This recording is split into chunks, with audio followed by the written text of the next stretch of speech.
All right. Hello, everyone. It's good to see you all again. Sorry for my impromptu absence.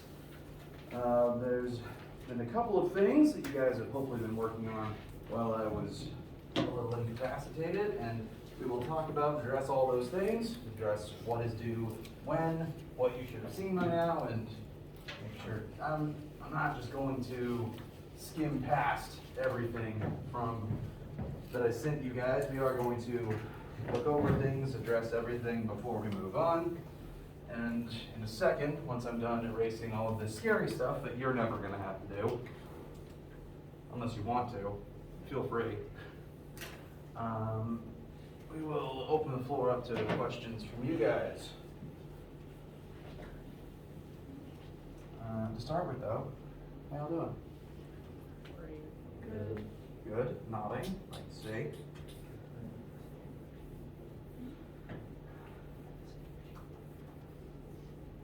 Now, I live in Columbia.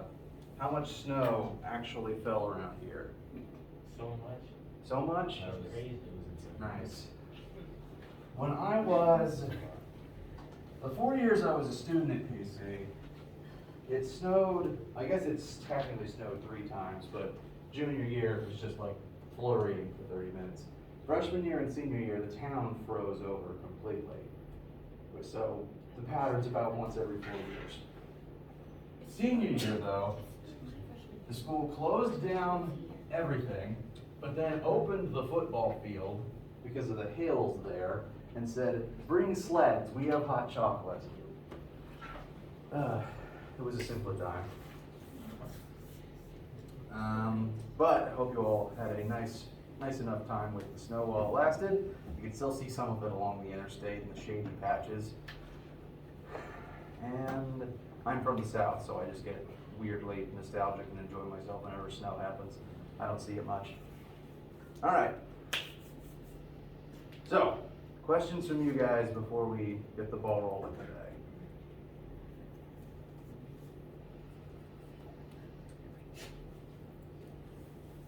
All right. Well, let us address a few things. Let's look at the calendar to start with. Today is Monday, January 24th.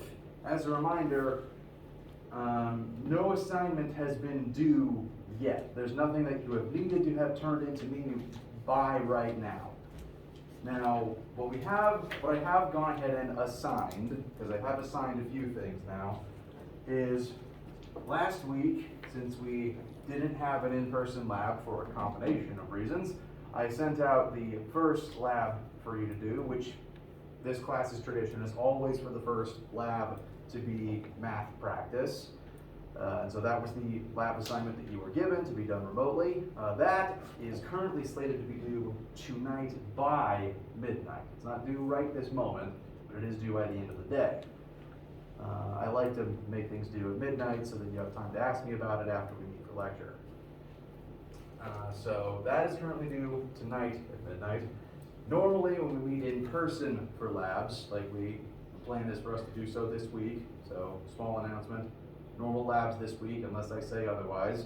So come to your assigned lab time at your assigned lab day at 1:30 in room 126 down the hall, and we'll go over lab procedure there. Normally in-person labs will have no take-home component. If for whatever reason we do a remote lab, like last week, I'll usually give you the whole week and it'll be due at midnight the week after.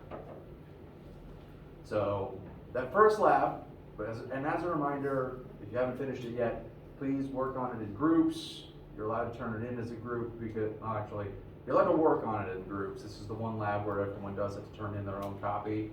Make sure that you did the practice yourself. But please do work together, labs, homeworks, all of that. Please work together. I encourage it. It's generally helpful to learn as a group, I find. So that first lab, just math practice, due tonight by midnight. I'll take it either via email or you can hand me a paper copy if you ran off a paper copy to work on your own. Either format is fine as long as I have it. the other assignments that I have sent out.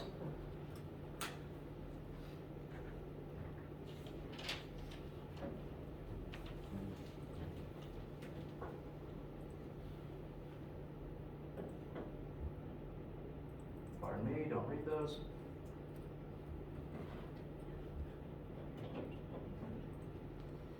Still working on some technical hiccups with the laptop.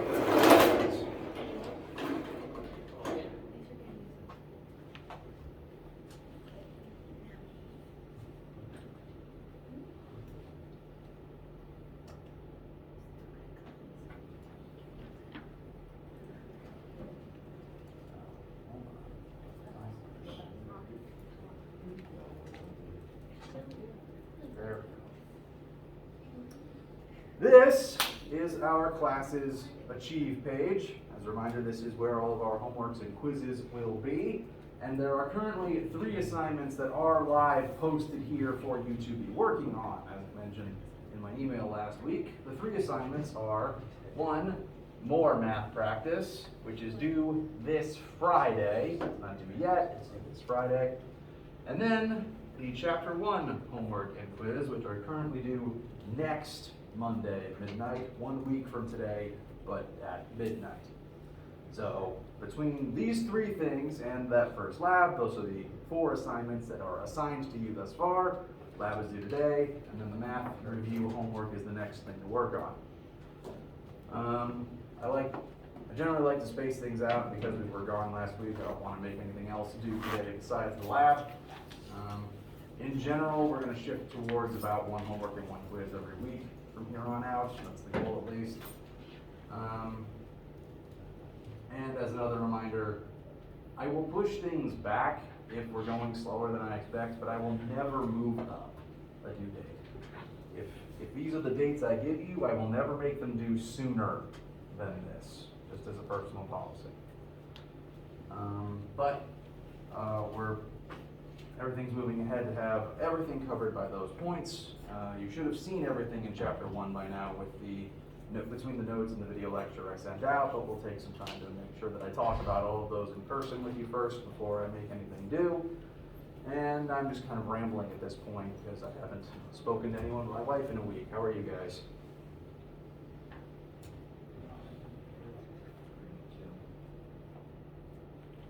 Okay. Yes, no's, so-sos. All right. So, those are the 4 things that have been assigned up till now. Only one of them is due today. Please let me know if you have any questions about that. For right now, we'll take a quick glance back at the notes that I have given to you to make sure you've looked over by now. Any questions about any of the content I gave you to look at while I was out last week?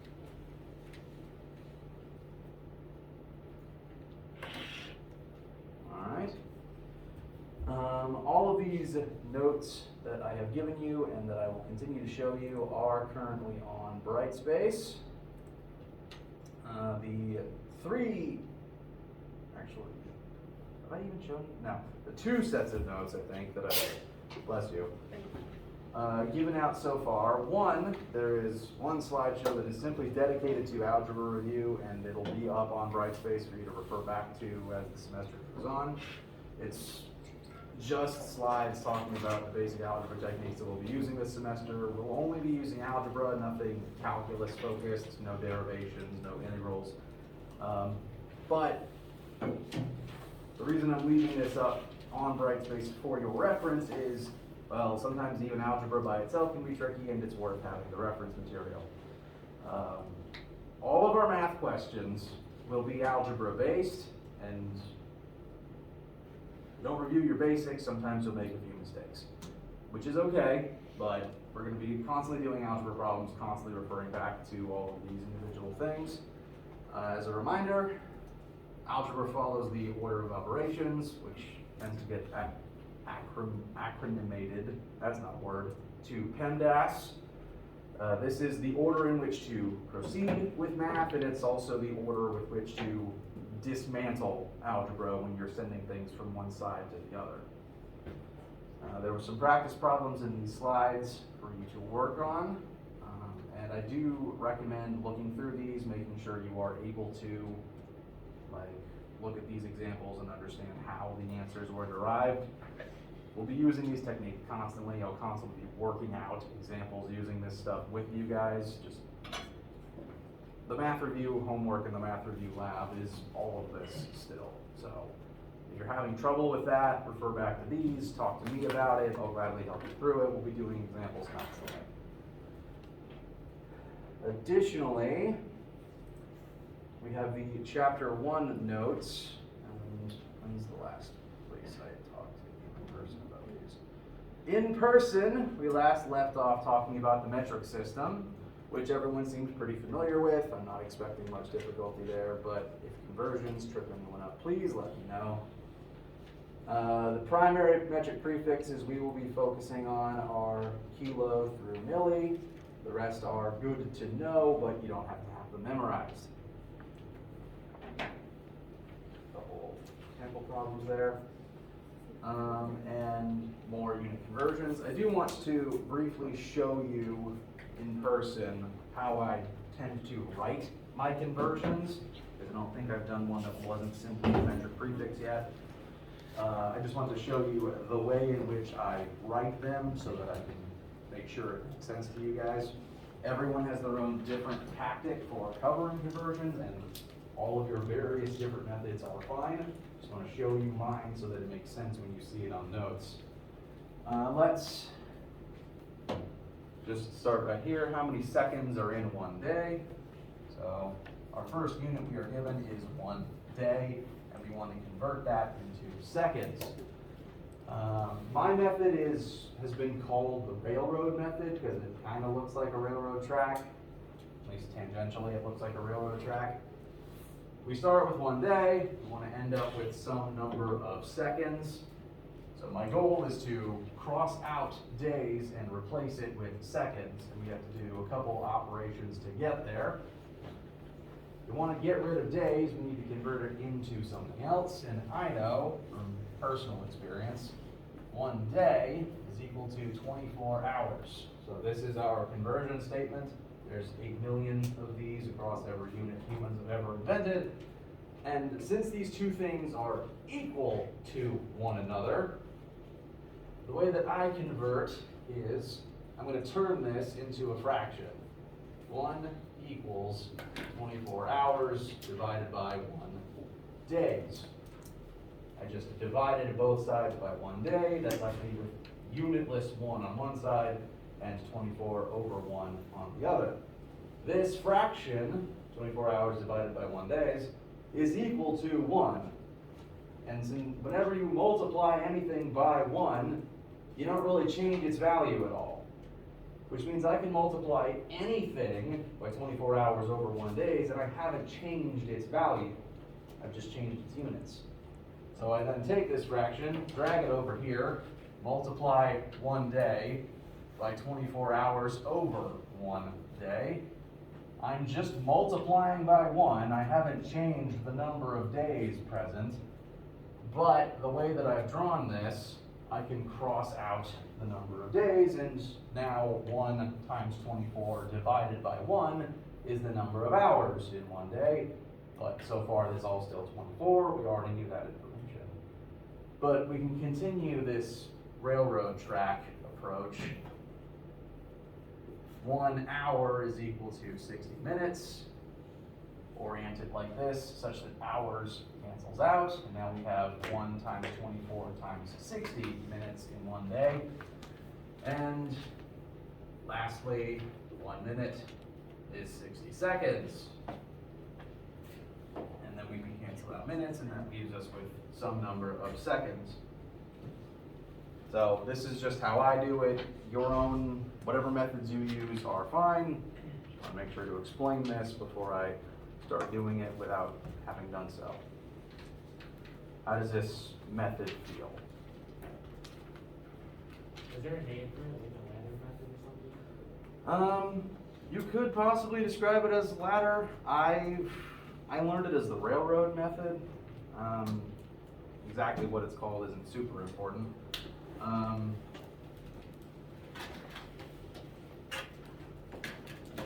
you've done ladder method, does it look very visually different to this? Because this is just what I've been doing for over a decade. I'm not sure of many other practices. It looks like that? Okay, yeah, ladder, railroad, you can call it any number of things, frankly. Pretty sure someone's called it a fence post.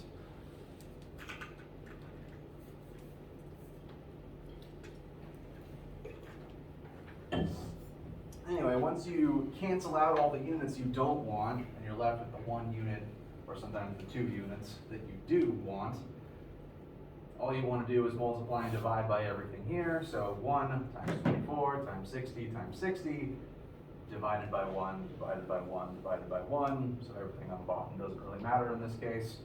The 24 times 60 times 60 will be the number of seconds in one day, and that will tell you your answer.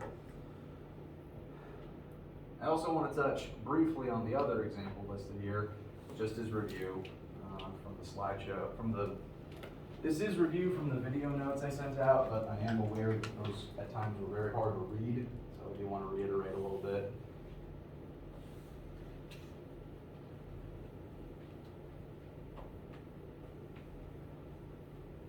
Rectangular building lot measures 1.00 times 10 squared feet by 1.5 times 10 squared feet. Determine the area of this lot in square meters. So as a conversion, make sure to keep in mind 1 meter equals 3.3 feet.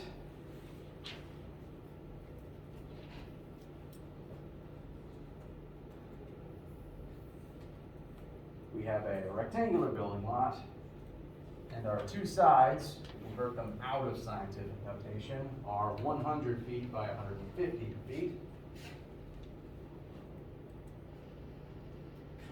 which means our square area is 1,500 feet squared, and we want that in meters squared. So if I was to use my railroad method, I want to cancel out feet, leave it with meters, so the feet part of this needs to be on the bottom to get rid of it. 3.3 feet under 1 meter. Is that all we need to do? Getting some people shaking their head no.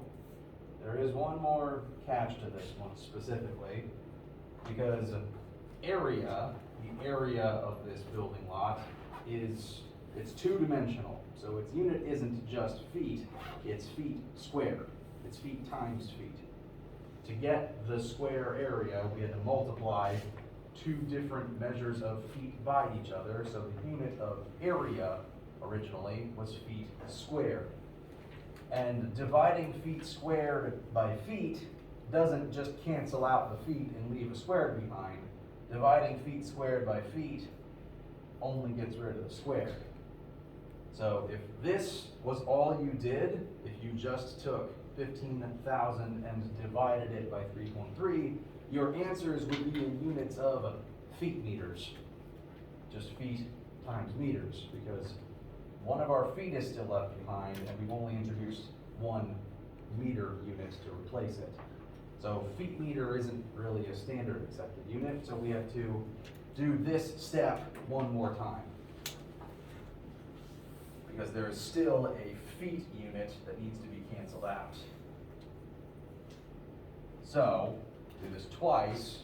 There's another feet that will cancel out the other remaining foot, and that leaves us with meters times meters, which becomes meters squared, which is what we were asked to find, the area in meters squared.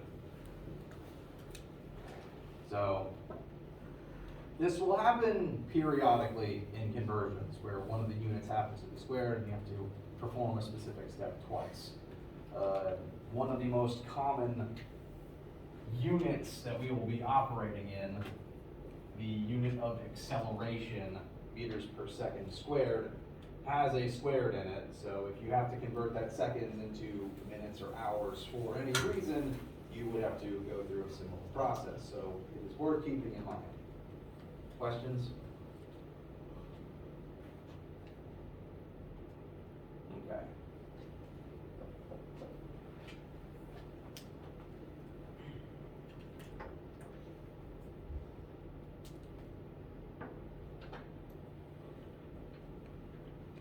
All right. If there are no questions so far, we're going to begin applying all of these numbers and units to the three-dimensional world we live in. As mentioned in the recording, we live in three-dimensional space, meaning any two places can be described in terms of how far they are from each other in the x, the y, and the z axis. Historically, you may have only done math in 2 dimensions. Most geometry classes only tend to bother with x and y because, well, we work on flat whiteboards and flat pieces of paper. It's kind of hard to draw the third axis. And frankly, we're not really going to need it for this class. It's just worth noting because we are trying to describe the universe, and our universe is three-dimensional. So there is technically a third axis coming out of the board or going into the board that we're not really going to do any of the math for. We are, to start with, you're just going to stick with one axis. We're going to start with one axis for now, just to get our bearings, and eventually we'll move on to 2 dimensions. So, this class is going to scale from these introductory topics towards more complex things like energy and electricity. But pretty much all of those topics, everything we're going to talk about is going to somehow stem back to movement. Movement is one of the first things humans ever tried to study because it's one of the easiest things to see happening.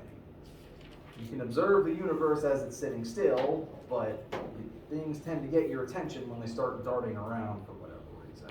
So humans have spent a lot of time identifying and studying just motion. And so these are the 3 terms, 3 variables we are primarily going to be using to study motion. And we're going to start one-dimensionally, but we'll eventually move on to looking at these in 2 dimensions. The 3 variables that we are going to use to describe motion are displacement, velocity, and acceleration. And you've dealt with all of these concepts before. You just might have described them using slightly different terms.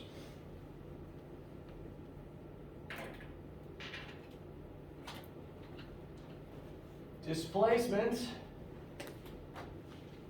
is the fancy science vector term for just the distance between 2 points. So displacement, physical length between 2 points, which we will measure in meters. Velocity is the fancy science version of speed. It's a measure of how fast something goes. And if displacement, measured in meters, is just the distance between 2 things, velocity is, well, in how many seconds did you cover that distance? So we will measure it in meters per second for the most part. There's loads of situations in the US where cars, for example, tell you speed in miles per hour. That is another measurement of velocity. It's distance over time. In fact, the formula for velocity is displacement over time. So any unit of distance divided by any unit of time can tell you a speed, can tell you a velocity. We're going to mostly stick with meters per second. But by definition, it is defined as a rate of change. It's how fast you went from point A to point B. Distance divided by the number of seconds it took. And you've been dealing with measuring these 2 things your whole lives. How fast did you run? How fast does the car move? What distance did you travel, etc. Acceleration is where things might start to get a little weird because I'm going to commonly address during this class places where the English language as commonly used in the United States doesn't really bother with the physics definition of the word. Different disciplines, different scientific disciplines, and even the English vernacular use lots of different words lots of different ways. Acceleration is one of those words that is commonly used differently by different groups. No wrong answer. When you think of the word acceleration, what is the first thing you think of? Speed. How fast you're going, like how fast you can speed up. Okay, how fast you can speed up, that last word is the important part. Because speed alone, just how fast you are, that's technically velocity. Speeding up, changing velocity, is what acceleration is. It is a measure of the rate of change of velocity. If you are moving at constant speed, you're not accelerating. If you are speeding up, if your velocity changes, then you are accelerating.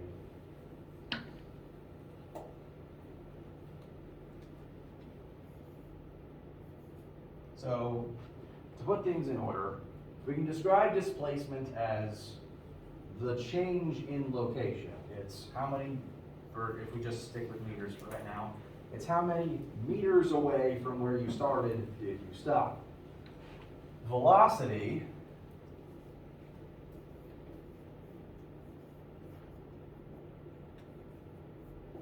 is that displacement divided by time. How quickly did you get there? Acceleration is the change in velocity. We started jumping from displacement to velocity by taking displacement and dividing it by time. The jump from velocity to acceleration, we take our change in velocity and divide that by time. So if you've ever flown on a plane, usually it starts still on a runway. You get on it, you take your seat, it's not moving, and then slowly it will go from 0 up to some ludicrously high speed to maintain flight. That was a change in velocity, and the acceleration is how much it changed over a certain amount of time. And we measure this mostly in physics in meters per second squared. This unit comes from the fact that we took velocity, which is meters per second, and then divided it by time again. So there's now another seconds on the bottom, which is why the squared is here. Meters per second per second. And the place where the English vernacular tends to get this word wrong is that the term acceleration applies to all change in velocity, not just speeding up. Slowing down is also, in terms of the physics definition, an acceleration. Anytime your velocity changes, you are accelerating. Anytime at all. Some people would probably use the word deceleration to describe slowing down, and they wouldn't be wrong, but in physics, the one word without modification can mean slowing down, technically speaking. That would just imply a negative acceleration. As an example,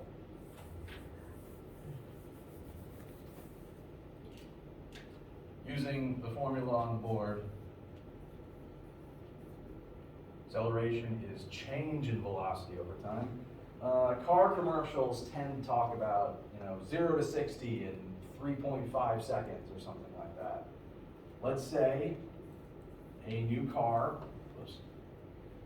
can go from 0 to 60 meters per second in 3 seconds, which would be a really fast car, by the way.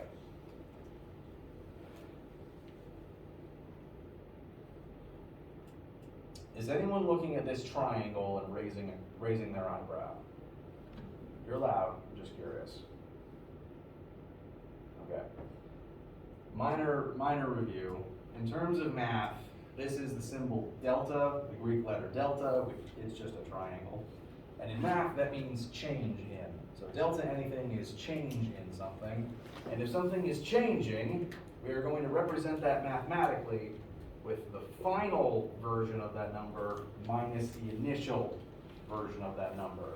So if we're talking about a car that is speeding up from a standstill to something else, its initial was 0, its final is whatever it sped up to. So delta velocity for this hypothetical car commercial, I'm going to represent that with 60 minus 0, final minus initial. And time, it took 3 seconds to go from 0 to 60. I suppose it'd be more accurate actually if I wrote 3 seconds minus 0 seconds, because at time of 0, car was moving at 0 meters per second, and at time of 3 seconds, car was moving at 60 meters per second. We can work this out, in which case we would get an answer of 60 divided by 3, 20 meters per second squared. And that is the rate and change of the car's velocity. This becomes slightly different if instead of starting from 0 to 60, we go from 60 to 0. If we are slowing down, if we're hitting the brakes instead of the gas. Let's say hypothetically this car can also go from 60 to 0 in 3 seconds, but the way that changes things is delta is always final minus initial. So if you're slowing down, if we say change the problem such that we are moving at 60 and within 3 seconds we slow down to 0, that would change the order of things. 60 is now the initial, 0 is now the final, and all that would do to our answer is make a negative. Negative acceleration means slowing down. Questions so far? Okay. How do you feel? Nodding, good to see. Ooh, at least one thumbs up, nice to see. All right. So these 3 variables, very important. We're going to refer back to these constantly because throughout this entire semester, things are going to be moving. These are the ways in which we describe that motion.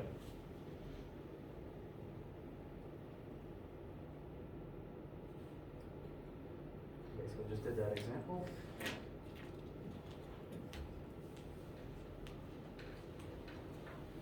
And these 3 variables are important because we need to make a distinction between them and some of the other variables that we measure. These 3 specific variables, displacement, velocity, and acceleration, are unique in that mathematically they are something we call vectors. If you've never dealt with vectors before, vectors, the idea of a vector is that something inherently has a direction to it. Displacement, velocity, and acceleration, as measurements, physics takes them to always have a direction attached. Because when you are moving through 1-dimensional, 2-dimensional, or 3-dimensional space, you tend to be going in a direction in some axis or axes. I can walk 3 meters per second, but I always have to do it in some direction.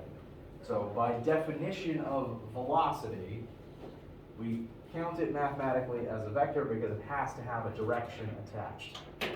Now you can just measure how fast something's going without caring what direction it's moving in. And in physics, if you know how fast but you don't know what direction, we call that speed. Again, in terms of how the words are commonly used in English, it doesn't really make much of a difference if you're just talking to someone outside of a physics classroom.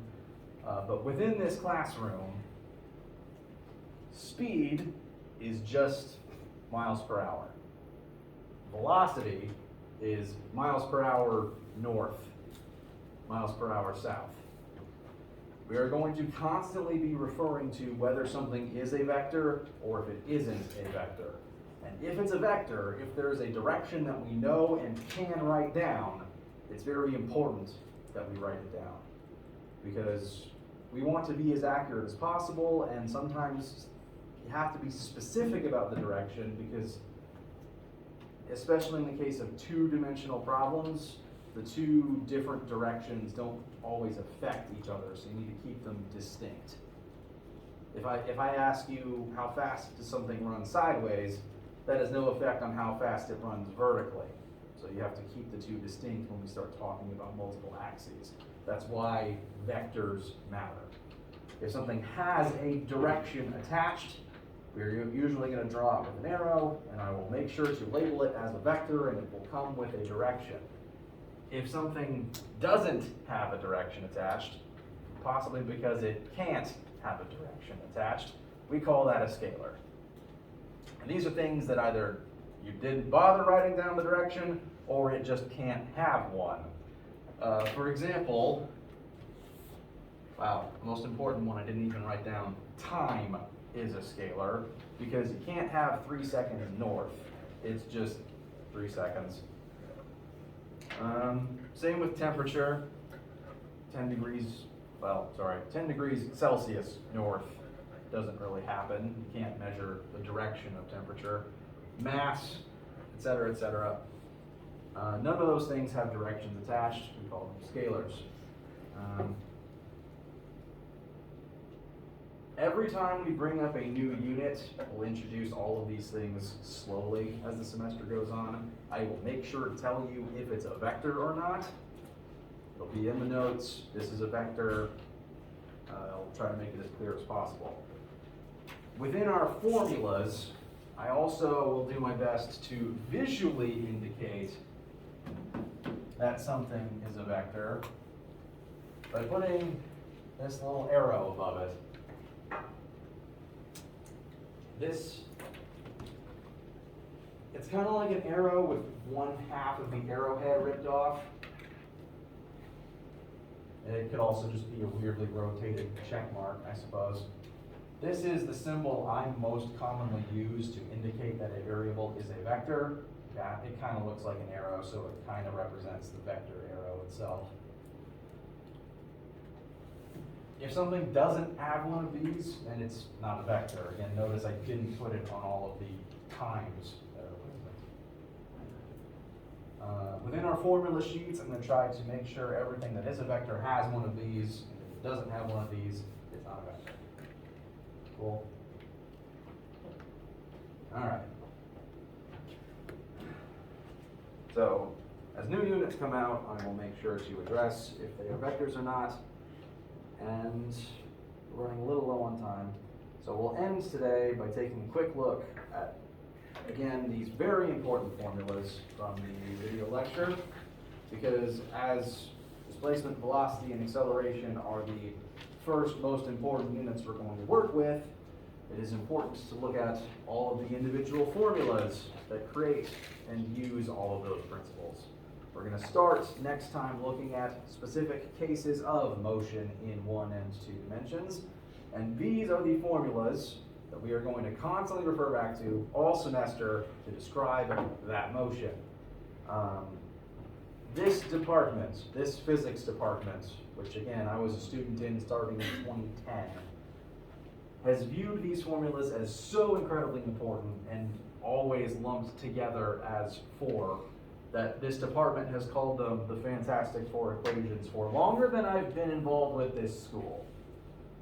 So this is tradition, this is not my idea. But they're very foundational to how we are going to describe pretty much everything in this class, because something's always going to be moving when we talk about different parts of different topics in this class. So these 4 formulas are at the top of your formula sheet. And functionally, 2 of them are already on the board. The first 2 formulas of this quartet are the definition of velocity. Velocity is defined as displacement over time.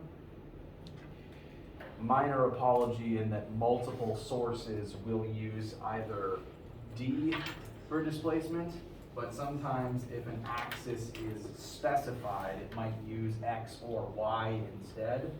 I myself will probably use x or y if an axis is specified.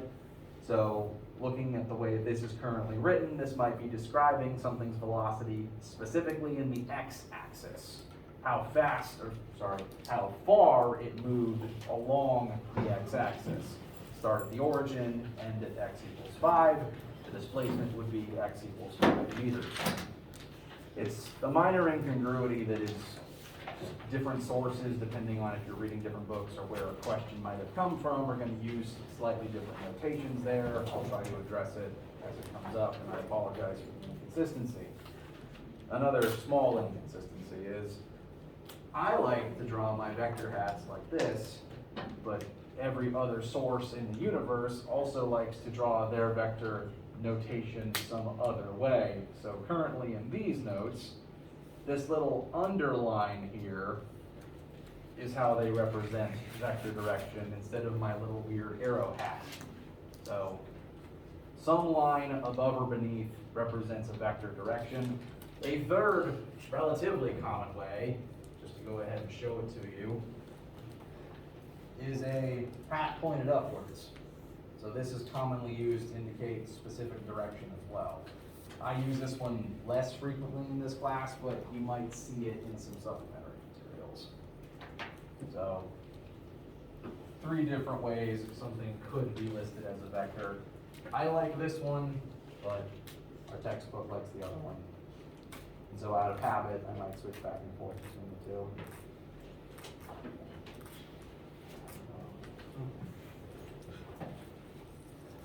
So velocity, Formula 1, velocity is defined as change in displacement over change in time. Formula 2, acceleration is defined as change in velocity over change in time.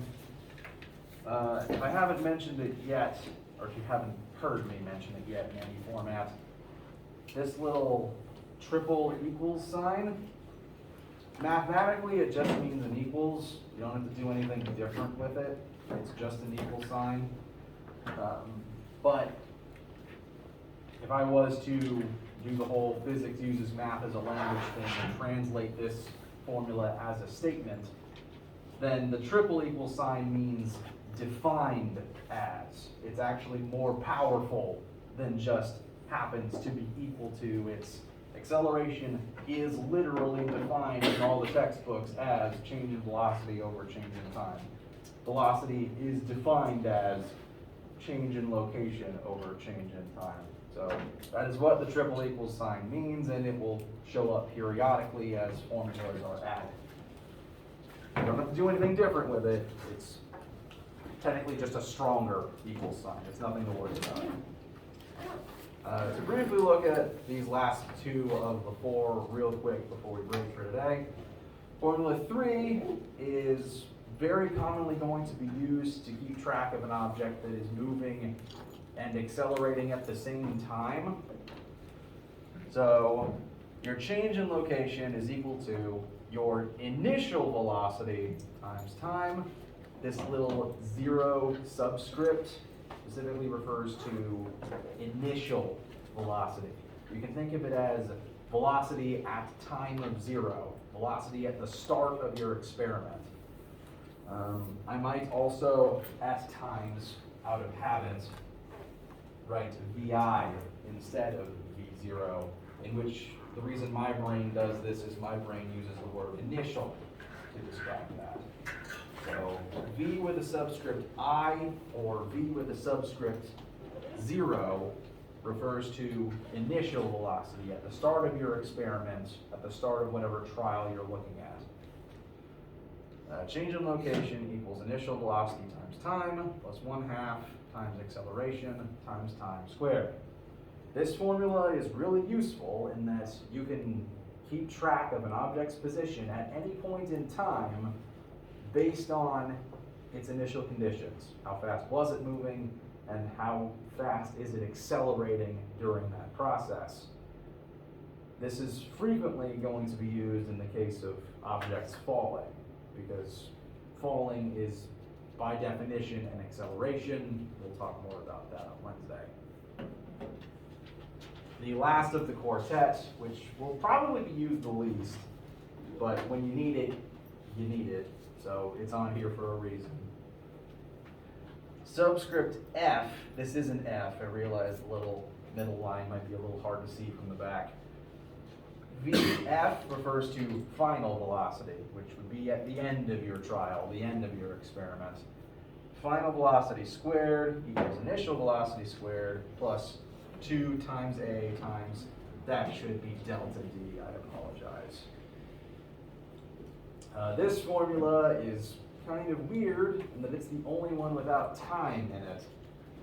Note again, time isn't a vector, so it doesn't have an underline in any of these. And we tend to care a lot about time because it tends to be pretty important, but sometimes you just don't know how long something took. Some questions you might not be given time as a variable, in which case, suddenly this formula becomes the one to use because you don't need time when using it.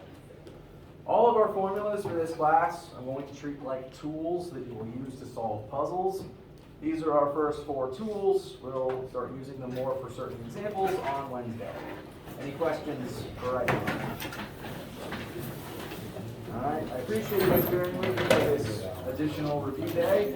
We'll start looking at some new stuff on Wednesday. Thank you all. Again, let me know any questions you have and make sure to get to your lab in any format by midnight tonight. And start coming to normal labs this week. Thank you all. See you soon. Let me turn my camera off.